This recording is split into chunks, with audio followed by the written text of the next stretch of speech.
Hey guys, in this video, I'm going to show you how to recover deleted photos, messages, and videos on Snapchat.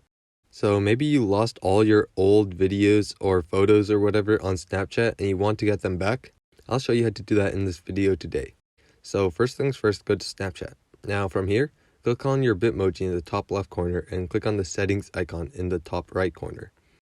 Once you click on that, scroll all the way down to Account Actions. It should be at the bottom of the settings.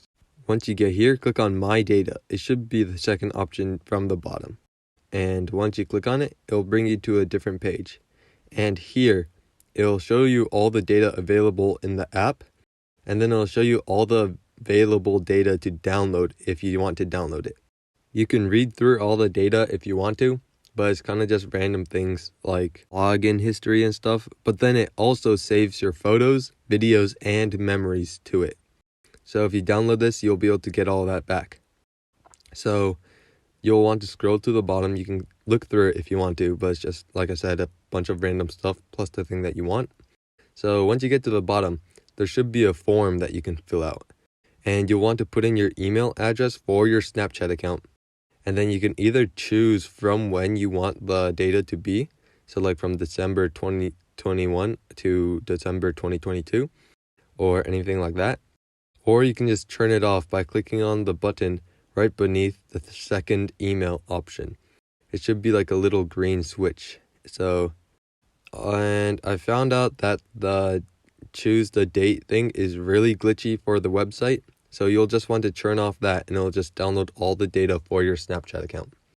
So just turn it off and then click Submit Request. You might have to re-enter your password. So do that real quick. And then once you do it, you should be able to continue and it will send it to your account. But the website is really glitchy. I have no idea why it's so bad, but that's the first way you can do it. Now the second way you can do it is if you go back to your camera and swipe up, you should see the option for memories or snaps. Now it will only have saved the snaps to your memories if you had that option on already or you manually saved it to memories. So if you didn't manually save it, then they won't show up here. But that's how you do it. I hope this video was helpful. If it was, I'd really appreciate a like and subscribe. Leave any questions you have in the comment section below. I'll do my best to answer them. And I will see you guys next time.